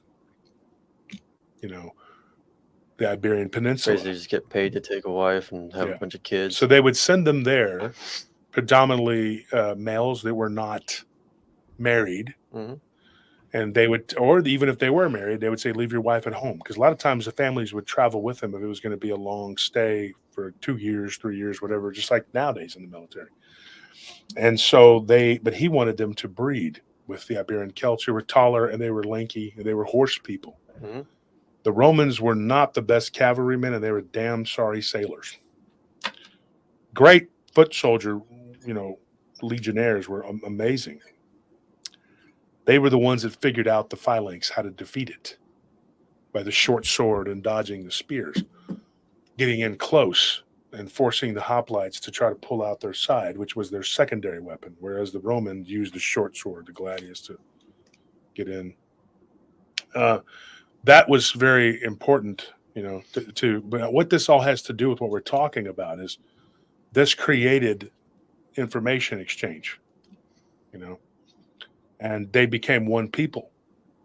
And then, of course, later on during the Arab invasion of the Iberian Peninsula, and of course, Charles Martel, the Hammer, Mm-hmm. he's the one that, defeated the Arabs and drove them out, the Berbers and the Arabs. He coined the term bastard, which is a Spaniard. It's basically, he called them Spanish bastards or Spaniard. Mm-hmm. And now we just use the word like it's oh, you're a Spaniard, when it was actually a derogatory term. A lot of people will argue that that's not the truth, but that is the truth. That is, look at the word bastard, Spanish, Spaniard. I mean, it's pretty obvious. He called them his Spanish bastards because they were interbred first with the Romans and then, with the Moors. But they were tough and they were strong and they were determined to be Christian, and they defeated the Arabs and drove them out after 800 years of occupation and warfare. And then, of course, that led to the conquest of the New World, because the Spaniard was Europe's perfect killing machine. They had won the battle, defeating the Ottomans, who were at the gates of Vienna, the siege of Vienna. Them and the Swiss pikemen were the big heroes. Now you have there you go with the Swiss. Mm-hmm. Now all of a sudden they're neutral, but for years, the halberdiers of Switzerland were renowned for their ability to kill. And they were even employed by the Vatican, and they trained their people, which were the descendants of the Praetorians, how to use the halberd to destroy and kill. And then all of a sudden they're like, we're neutral. And then somebody tried to tell me that Switzerland's never fought a war. I'm like, bullshit. They fought in a bunch of them. And then all of a sudden, as the seat of Satan, they became the good guys. Now, during the war, World War I, World War II, they sat out and watched everybody die. But they hoarded all the money. Because, I mean, after all, this is the devil's world, isn't it? And that is his seat. People don't understand this. So, Polish cavalry. Yes, Joe. Polish cavalry, the hussars. The winged hussar, amazing. Those were the premier cavalrymen. The Polish heavy cavalry was known for their ferocity in battle, and they were known around Europe as mercenaries. In Germany, it was the foot soldier, the Hessian. The Hessians were known as marksmen. They were amazing soldiers. They fought and fought and fought. Everybody had their own whatever. But the Spanish, who can you tell me? I know you got to know this. What was their big thing? The Spanish Lancers. The Spanish Lancers, the only ones to ever inflict heavy casualties on the Comanches, Mm-hmm. other than the battle that took place right outside of Lockhart, where a bunch of Comanches were killed. So, Tyler, let me ask you this. When you saw this creature, this small little being, was there an overwhelming sense of fear in you? Like your nephew was terrified. Were you terrified? I wasn't really too freaked out. Like I was freaked out, but like it wasn't like life-threatening scary, at least for me, because at first I thought it was like I don't know, like maybe a trash bag blew right there, like one of those black trash bags, and I don't know, like I that's like kind of the mindset I went into it with, like at first, you know what I mean? Like I wasn't too startled by it. I was more curious, but then as I really saw what it was like basically a little Jawa. It was actually, yeah, it was pretty freaky once I realized exactly what I was looking at, or what I, thought I was looking at. But then like, it was like, I was ready to like go and keep working on the fence. Like I wasn't really like too caught up on it. But then my friend, he was like, he made us go back home to my parents' place. Cause like, he's like, no, get in the truck right now. There's a freaking Sasquatch right there. And like, and after my nephew ran away, we kind of all like, went back to the house to, just kind of make sure he got there basically. But yeah, he was like freaked out and adamant that we left right then and there because of that Sasquatch that he saw. He said it was like 10 foot tall and like just super hairy. Cause I was asking him when we got back to the house, like, what do you mean? Like, what did you see a Sasquatch? Like, you know what I mean? I'm like, cause I didn't see it. I really didn't see it. Like I knew exactly the tree he was pointing at, everything. Like, and he thought I was crazy for not seeing it. And I thought he was crazy for not seeing the little Jawa thing. And so which one was the real? Right. And then that's what makes me like, well, I'm like, what did my nephew see? Like, who even knows? Did he see that? Did he see something completely different? Like, it was really strange, man. But I'm glad I didn't see that Sasquatch, man. That sounded like freaking scary. That's like, I don't know. The Sasquatch freak me out. Like, I don't know what it is about them. I think it's that human element or something. They freak me out, man. Mm-hmm. Like, I don't know. Granted, I don't want to see that Dogman again, but like, I really don't want to see a Sasquatch like that, man. Some people that see these things, though, it does freak them out really bad. And I've talked to people who've seen both, and they said the Dogman looks more odd, but the Sasquatch gives off, and this is weird. I've talked to a few people who've told me this, that the Sasquatch gives off more of a level of fear. Like they're more terrified of the Sasquatch. And I've seen now these Dogmen that people encounter, like, okay, for instance, Joe Barger, or what Matt saw, or what I saw, they look like Sasquatch-sized beings with the same huge build, like giant, just unreal bodybuilder looking creatures. That's a whole different ball game. You have these other ones that people refer to as fatheads, which is like what they call the soldier Dogman. And now I have enough material on those to make a 2-hour show, which I was thinking about doing, because they destroy. Like this one guy, he had a vehicle. I'm not going to get into the whole, and this happened in Colorado. This happened in what is it called? What I remember is they grow Colorado Springs. They grow a lot of pot there. But this guy, he was a grower, And actually, you know, I'm not a friend, but I've known him for a long time. And this dude, he had one of these Sasquatch on his property, or not Sasquatch, Dogman on his property. And prior to that Dogman showing up, he had Bigfoot that he would see periodically, and he was not okay with them, but they were there, and it wasn't a family. He said there were 3 or 4 big males that would show up. He never saw any females, and they would just tear stuff up and throw rocks and cause problems. And they killed a couple of the animals there on his little property, and he wasn't happy about it. And but then this Dogman creature shows up one day, and then he hears this like horrific fighting and stuff and whatever. Long story short, you know, the Bigfoot aren't there anymore, and there's just this big Dogman. And it's this enormous creature with this big head. And I asked him about this. Now, this is the description that he gave me. This guy's name's Devin. I've known him for years. He said if you took a bear and you mixed it with a wolf, it looked like that. And I said that like a bear with rounded ears. No, not the ears were not rounded. They were pointy, but it had a bear-like head. And I said, well, what happened to the Sasquatch? And he goes, he killed them. And I'm like, you're sure of it? He goes, I'm pretty damn sure he killed them. He goes, because one of my workers found an arm, or what looked like part of an arm, hanging up in a tree. And it was like decaying or whatever. This was a flesh and blood thing. And so I told him, I said, what do you, you know, or he told me, he says, what do you think these things are? And I said, they're soldiers. Literally.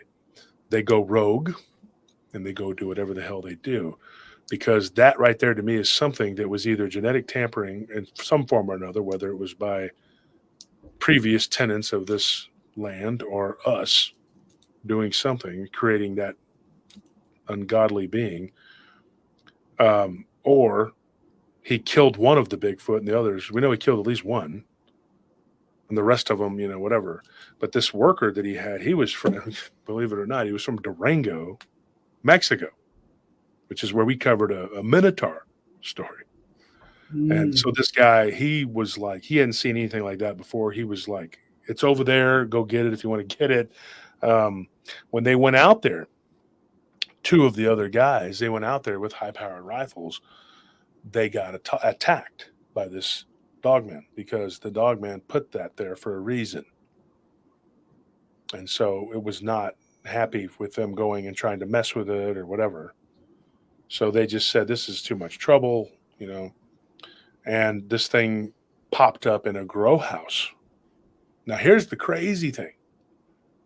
There are cameras at this particular property, but it just looked like a blurry, pixelated, weird, fuzzy thing.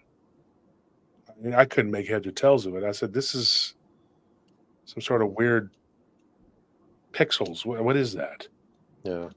So they have a form of cloaking that goes beyond what we can possibly fathom. It's not even like you see them as this weird predator blurry thing, but when they're cloaked on camera, Anthony, we've seen it. Mm-hmm. It is weird, Tyler. I'm not joking. Like, you know how many people have sent us, I got footage of a Dogman, and then they'll say that they're seeing this Dogman. All I'm seeing is pixels. You know, that picture on my phone, it's a live photo. Like, I guess it's like it took like a little video with it. Mm-hmm. And it's working now, but there's a lot of times where like my phone glitches out every time I like pull it up. Like, but yeah, it's like, so you can like hold on to it. Mm-hmm. And you can kind of like see the video part of it. But anyway, it's like from 2021, right? And it's about 3 years ago. And every now and then, like when I'm going to that way down on my photo gallery to that photo, like it like has a really hard time loading up, but every other photo around it will load up just fine. Mm-hmm. Well, just like we Really lost a strange. photo, myself and Jody Cook, and I think like 5 or 6 other people all together lost there was a photo that we all had. We can all tell you that this really happened, but it's up to you to believe it. But we all had this photo, and I'm pretty sure Jody had it. I remember you telling me about this at the conference. Yeah. Yeah.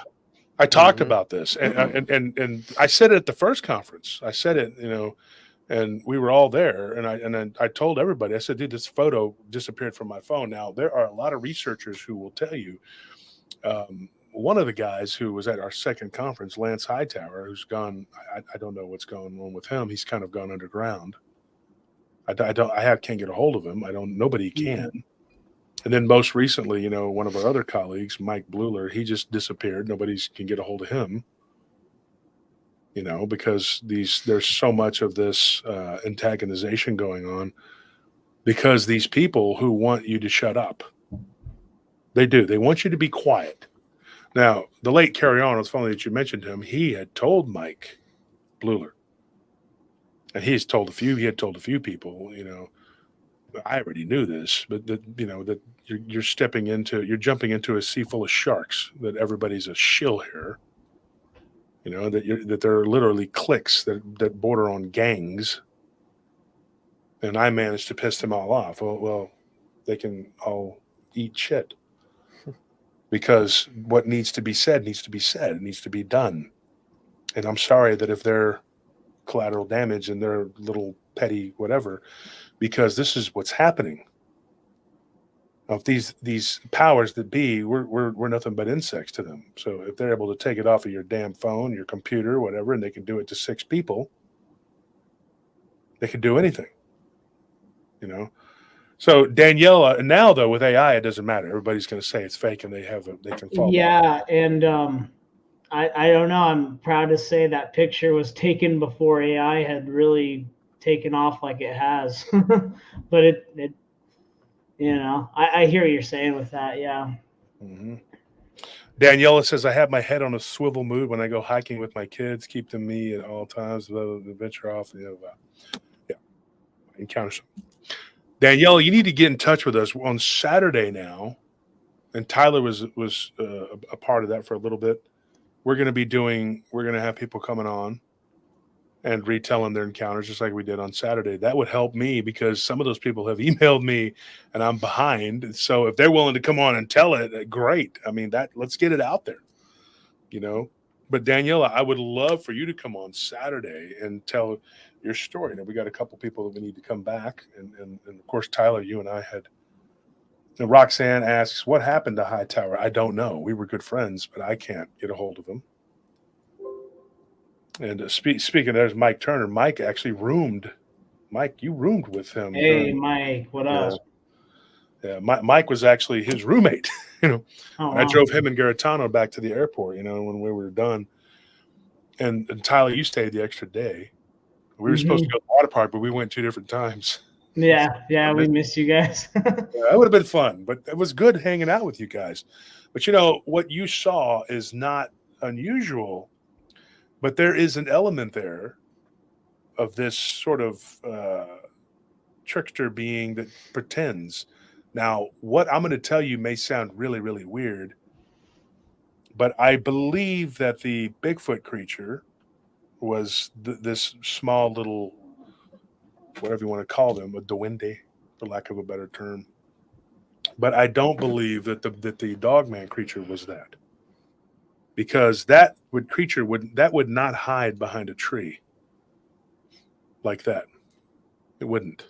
It would be out in front and showing you itself, because I do believe that people are running into these wood elves, and they are manifesting themselves as Bigfoot and Dogman and other terrifying creatures, which I do believe exist on their own too. But I think that thing which you saw out there is there. And this is, like I said, this is going to sound weird, but the little gnome-like creature uses a cloak also to protect itself from those other beings. It's a protection thing too, not just to deceive you, but also to run you off of the property, because that's their land right there. Right. I'm talking hypothetically. This is like any situation, that's their land. They don't want you on it. So they use these other beings, but they're not going to hide. If it's a Dogman like that, it's not going to hide. That thing is probably around. And you'll feel the energy from these things. They have a weird energy. Each one has its own sort of energy. That's why I was asking, was this weird? Like, did you feel something different from this Jawa, Dewende / wannabe Bigfoot than you did from the Dogman? And when you feel those, do you feel those energies now? Yeah, no, I do think I agree with you that I think they're two kind of separate things. At least I think the Dogman was its own, for lack of a better term, its own thing. I think it's kind of, I don't know. It was really strange just crossing paths with that. Like, it would have been so easy to miss it. Like, Yeah. It was very like divine that I saw it in a weird way. Yeah, and you know, it showing itself to you. People think, well, it's a bad thing when they see it. Not always, because your guardian angel could be exposing it. And when I say angel, you don't necessarily, it's not always an angel. It could be a human spirit that's transcended. I don't care what anybody says. That's the truth. And they'll argue with you all day long. Well, the Bible says, your version of the Bible, which is small and not accurate. But yeah, what I'm talking about is the real truth, not what the Council of Nicaea gave them to play with. Literally, it's like giving someone a rattle and saying, go play. Because that rattle's harmless and it won't do anything but make noise. Then you grow up and you're still playing with the rattle. How stupid are you? When I was young, Tyler, like y'all's age, there were dumbasses that were going around wearing pacifiers on their neck, and they would put them in their mouth. And one guy came up to the door at my club, and he says, "Yo, what's the cover charge?" And I was like, "Too much." What do you mean? I said, "You're wearing a pacifier." He goes, "What's that got to do with anything?" I said, "We don't allow babies in here." You're underage. Identify as a baby. Yeah. Yeah, and there were no pronouns, gender identification problems back then, and I was just like, "What are you doing?" He goes, "Yo, it's who I am, yo. What's up? We gonna low couple me?" I said, "I don't hit children." They call me baby man. I said, "I don't hit children. Now take the pacifier off, and I'll slap the shit out of you." And that's what happened. He took it off and then did this, like he can't fight because he's, what is that, And it was just like a quick, I didn't even knock him down, but he did a pirouette and turned back around and was like, "Oh, what's up?" And I'm like, "You come up here with the pacifier."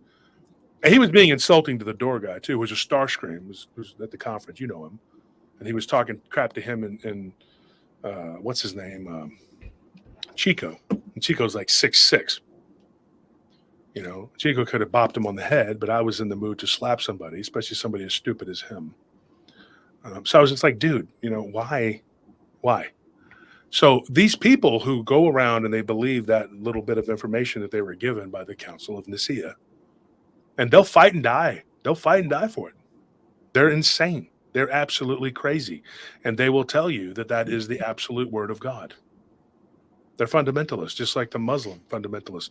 The word has never changed, my friend, blah, blah, blah, whatever. Yeah, sure. Neither has the Bible, and it's always the same. But what's wrong with this is that when these people, like I said, you're given something as a baby, well, you grow up and you put away childish things. But some people don't do that. They just keep on with the same pathetic BS. And they want you to believe like they do. And if you don't believe like they do, well, then you're the enemy. And then they'll do all sorts of sacrilegious things to you, which is what's happened to us. The worst things imaginable. They'll make up the worst things. They'll say the worst thing. They'll bear false witness. They'll do everything they can.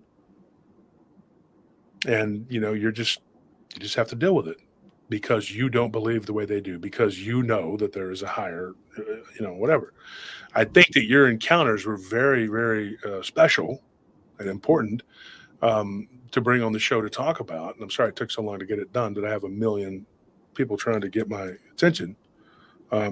Good and bad, but this is important because, this encounter involving this little creature, that is exactly what there's a whole nother element there. And then you have to figure out like what its purpose is and what it's doing there. I'm going to tell you exactly what that little bastard's doing. It doesn't want you being there. Now, the Dogman creature could be a very highly intelligent being, or it might not be. It depends upon which one it is. Like Barton has said, and Barton was in the chat. Hi, Barton, if you're still there. And Blondes and Booze, hey, Blondes, how you doing? So, you know, when you got this creature that does what it does, this little Jawa thing has developed its own defense mechanisms. And let me tell you something else. I'll take it another step further.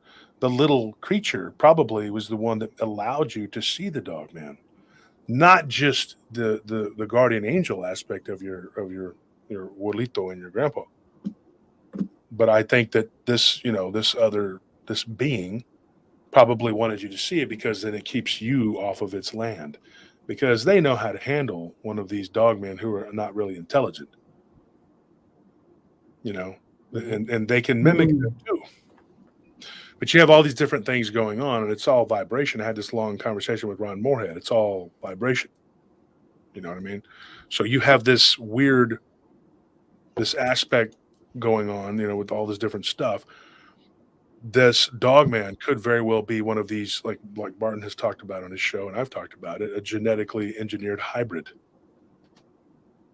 And if you think that that's not possible, well, they can raise a woolly mammoth now from the past. Yep. And I believe that there are infinite possibilities to this world that we live in, because it really is just a matrix. It's a biological playground that they created. And I say they as in the masters. 3 removed. And there's a reason why one day I'll explain that too, but not tonight. So for tonight, kiddies, you know, hopefully you're not sucking on a pacifier and playing with a rattle. And hopefully you're reading more than just what the Council of Nicaea gave you, the scraps to read. Okay. Got to go read the Watchtower. Yeah. Let's do that. The Book of Knowledge. Yeah. But to make a correction, though, somebody said Islam is the fastest growing. No, it's not. The Mormons are. The Mormons are doing their work. They're doing their work. Yeah, I think they're going there door to door. I think Islam is like the biggest religion by number, but Mormonism I think is the fastest growing. The fastest growing because they give you this whole spiel about you can be your own God. Yeah. You can have all the wives you want. And you can do all those things, but that doesn't make it good. Yeah. What kind of God are you? I mean, you could be God. You could get an ant farm and lord over them and be their God. Mm-hmm. That doesn't make you God. It just makes you a little G God. It's like, why would you want that? Though? Like, why would you want your own planet and to rule over whatever? I don't want that. I can tell you that right that's so weird, dude. Well, the people who want to, and then they want to be special because everybody has this. Well, I was made in God's image. Okay, you were.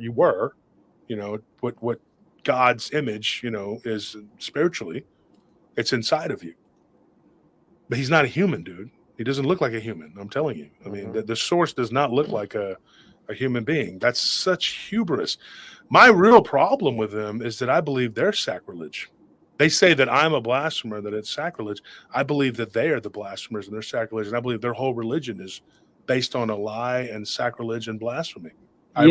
Something my uncle told me, who he's instilled a lot of religious values in me. He said, like, don't really have a specific image of Jesus in your head because you could be deceived. Mm-hmm. Like don't, you know, like it's not really like the images of Jesus that we portray him as. Like that's not accurate. Well, like a skinny little pale guy on a just doesn't. It's not what he looked like. I mean, and it's a moot point what he looked like. I mean, it doesn't really matter. Mm-hmm. You know, what matters is what he said and what he did. Yeah, and then you have all this, you know, like I said before, like imagine a Roman centurion dies as a pagan. Mm-hmm. He goes to hell 2,000 years ago, and then you die and go to hell. He's already been there for 2,000 years. Why is that? Does that make a lick of sense to anybody? People don't even think about these things. Yeah. Do yourself a favor, folks. If you think I'm joking, concentrate very heavily on something and you will dream it. And you will think that it's a dream and it's your brain figuring it out. But no, your spirit is giving you the answer. It's telling your brain what it is. Believe me, I've been through hell. I've been to hell and back. I've been through more than anybody in this show could possibly know. And I don't talk about it. And I never will. There's a lot to this earth. There's more to heaven and earth than we could possibly know. But now I'm eating into, I think Boomer's coming on, Boomer's time. So go over there, guys, and support Boomer, BMR, a good friend of mine. He's been going through some stuff, man. He had some weird dreams, too. It seems like it's affecting a lot of us lately. You know, you'll see visions and have dreams. That's what happens, you know. But Greg says here, time is made up by humans. It's outside our understanding. Yep, sure is. So anyway, Saturday, guys, join us on Saturday. We'll be doing the open lines thing we did last. It was very successful. It was born of necessity. Yeah. Just the mother of invention, right? Just kind of improvised. It just kind of happened. We were just like, my guest got on a boat because he's in the whatever in Norway. And so he's like, hey, man, I can't make it, you know. I can't make it to your show. Mm-hmm. I said, okay. And I don't like your show no more. Mm-hmm. I have decided to go and be ignorant. Goodbye. That's not what happened. But no, he said, look, I can't make it to the show. I'm sorry. I got to get on a boat. And I said, okay, well, you got to do what you got to do. And so then we ended up with a call-in show because, you know, the UAP thing had kind of run its course anyway. We could reopen that any time, but yeah, we're doing something different now.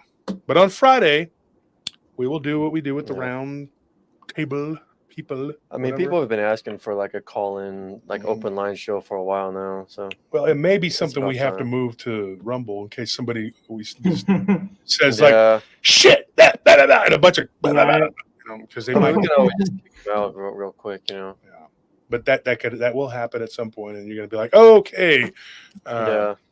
So that's the only thing about that. I mean, that could happen, but you know, there is Sunday. We're going to have a bunch of stuff to talk about on Sunday, so don't forget about that too. That's coming up. But tonight, that's it for the show. Tyler, thank you for coming on and telling your encounters, and it's food for thought for everybody, right? Here's the link to Boomer's show to go check out Boomer, and of course, Tyler, you know, keep us updated. And anytime you jump on the show, you're welcome. If you want to show up on Friday when we're all together or whatever, you want to be a co-host, jump on. Heck yeah, man. I really appreciate you guys having me on. It means so much to finally get this out there, man. And I really appreciate it. If I can give a shout out to David Weatherly. No, to hell with that. No, oh, shit. Yeah, he's a good friend. Yeah. But no, my encounters in his book, Monsters of the Centennial State. If you want to read about my encounter and other encounters in Colorado. Yeah, David's great. I love David. He's one of course, you can't forget that guy. I don't trust him. I just don't. There's something. He's got an unsavory look about him. The country singer? Not the long black train. No, we're talking about that other guy that has the name, the weirdo, the one that everybody says ridiculous stuff, supposedly ridiculous things that the stuff they come up with. So, man, we sometimes you can't do nothing but laugh. You know, just sit there and laugh at how ridiculous. But yeah, that's it, guys. Thank you for tuning in. We had a great show, and we'll see you again. Tyler, if you want to join us on Friday, hit me up. I'll send you a link. Thanks, man. Yeah, I'll let you know. That'd be awesome. Yeah, and Daniela, I want to hear from you. You may have already sent your story, but if not, you know, whatever. And we'll talk about it on Saturday. That's one way to get a lot of these stories out because we have so many, and people are like, "What about my story? What about my story?" And so a bunch of people jumped on last Saturday. They'll do it again this Saturday. You know. Okay, guys, thank you for tuning in. Thank you for everybody that donated, especially Kate Hunter. Thank you for doing that because that really makes the show. We're able to keep going. You know, as long as we just make the minimum, we can keep doing this, and that's all we need. I don't put anything behind a paywall. Never have, never will. Thank you, T. Toey, for that donation. And everybody who moderated, thank you, Spillin' Tea, Joyce, Maddie, Shade, everybody. If I missed anybody, I'm sorry, but I love everybody. Thank you. And let's do this here. I'll let you run, Tyler. Right on. Thank you, guys. Have a great night. Yeah, See you, man. Tyler.